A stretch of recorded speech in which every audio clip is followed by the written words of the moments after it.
I think you need a non-Mac. A non-Mac. Yep. I do have one of those, but well, we could stream through the PC, but there's Oh man, Alexei says come back. Wow, she's actually watching. This is amazing. Thank you. We are coming back.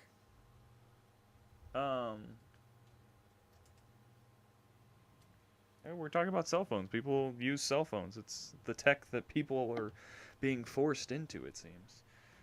Are we back? I hope so. It says record, it says back. broadcast. Who knows how long we'll be up again. Maybe that is the thing. Maybe we should switch it over to a different computer. Alexei says we're back on. Yay!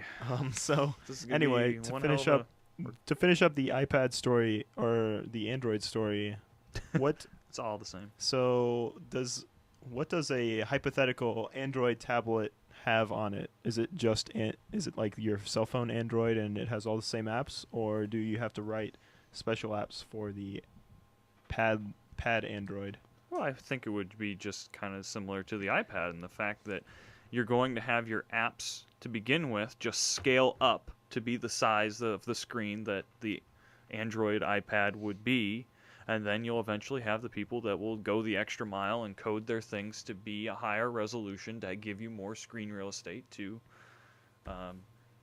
make a more interesting app for the tablet Android device. Yeah, I mean, but the problem is that you can't, like, apps that are designed for Android on a small screen aren't necessarily good for a larger screen. You need larger buttons, you need larger things. Just scaling it True. up doesn't necessarily work. You're right, Apple did do that, but I think you really need an ecosystem of applications that are designed for this larger screen real estate. And with time, I think you'll eventually get that. Yeah. It's a time issue.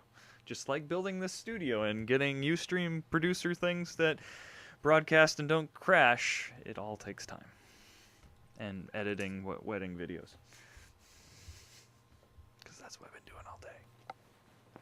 Yeah, but that's exciting. I think as soon as I join the working world to get a real job and start making some money, I think I want to try to get an iPad to kind of see how that experience is. I really want to develop on the iPad, honestly, to write some apps. Seems Just- like, Just the iPad, or do you want to develop for all mobile devices?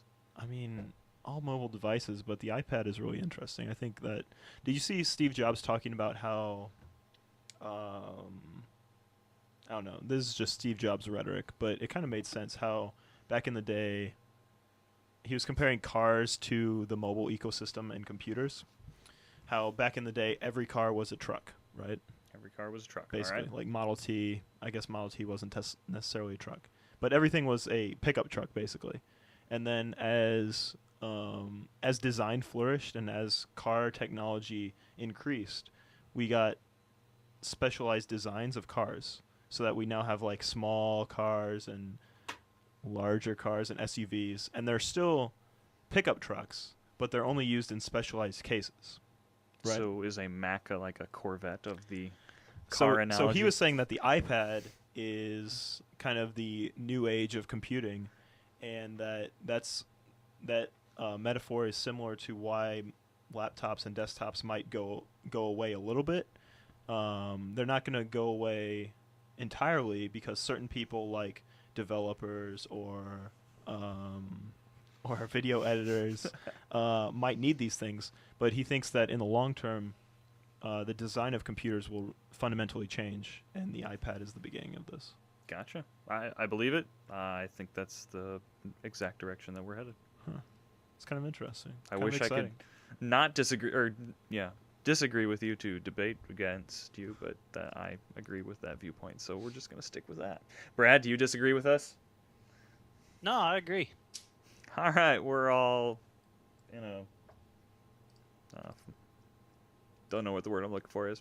Agreement. Moving on. Agreement. That was a simpler version of what I was looking for. Do we have anything else to talk about tonight, or should we wrap it up? Well, seeing that the thing is still going and not crashed this time, I don't know. Well, there was a couple. You had this firewall thing. I didn't really understand what that is. Well, it's a pretty cool thing. It was Untangled, right? Yeah. Okay, so Untangled is basically a way of making a computer into a router. If you watch Hack 5, which is a Revision 3 show, so if you go to revision3.com, that's the number 3, you'll be able to watch the Hack 5 shows on it. But basically, they take a computer and they build it. And instead of putting an operating system on it, they put on this untangled software onto it, which basically makes the computer into a router. But within this router, you have basically all kinds of options, and it has a app store, just like iTunes App Store, for an actual router. So, like everything else, routers will also have app stores, and you can install all these extra little networking nuances into your router computer device. But will you have grandparents like my mom? Will she be using this, or is this something that only IT professionals will be doing? This will probably be... I see this as being the router of choice for IT professionals at home. I think that's the market that we have. I see. Brad, are you in the market for a new router? No, I'm good with the DIR 655 right now. Ooh, he's breaking out the model number. I don't know what Is that that is it a gigabit D-Link D-Link? Just like Yes. I've got a D-Link running right now. I'm not necessarily wireless happy with it. N. All right, let me ask you this, D-Link model knower person. How do you do a port forward on it? Never tried. Yeah, exactly. Their GUI is crap. All right, we really got kind of digressed into... I think routers are interesting because, like, I do think that IT professionals and people, geeks who know what they're doing, do want that sometimes. But, like, for example, at my, like, I don't know, I'm thinking about what I would do. Maybe at my apartment, like, where I kind of more own the network, I might have something like this, like, more technical and more customizable. But, like, at my house where I'm not always there and something has to be running for my parents, I'm just going to have, like, a Linksys or D-Link router sitting there, you know? Okay, so Darren Kitchen, the guy on Hack 5, he was really interested in having quality of service, a way of basically giving himself more bandwidth as opposed to all of his roommates and stuff. That's what he was more focused on with the actual device and stuff. Kevin's phone is blinking. What does that mean? It means I got an email. Ooh, email. I already got it, though. Does this happen on Android? With my What? BlackBerry, I have BlackBerry. Sorry, we can go back to what you were saying, but No, it's fine. I'm done. I have a BlackBerry. I use BlackBerry push service with Gmail. Yep. So I have my Gmail app on my BlackBerry, which I get my email, and I can, like, it's more Gmail focused, but I also get just, like, messages pushed to my BlackBerry inbox from my Gmail. But sometimes it, like, takes up to, like, 2 minutes to actually get it on here. On the phone? Yeah, but sometimes it's like 15 seconds.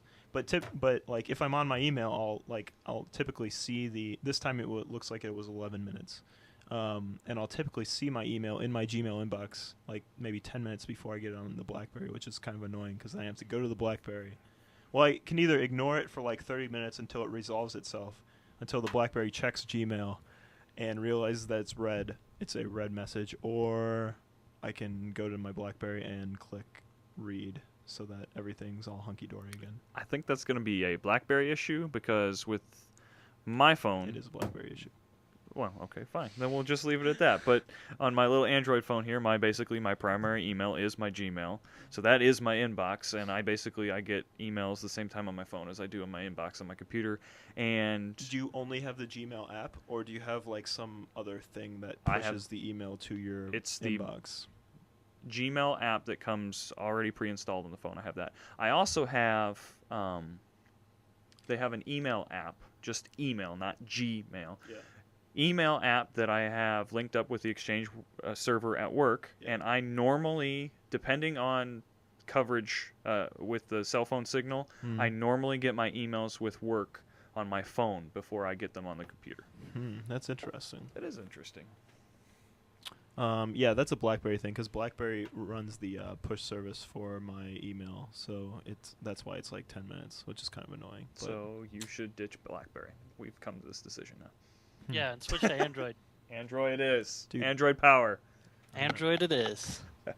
And with that, I don't know. That's all I got, Brad. Yeah, we could probably end it there, and the fact that it's been a half hour now. So thank everybody for coming and watching us, and sorry about the technical difficulties with the Ustream stopping.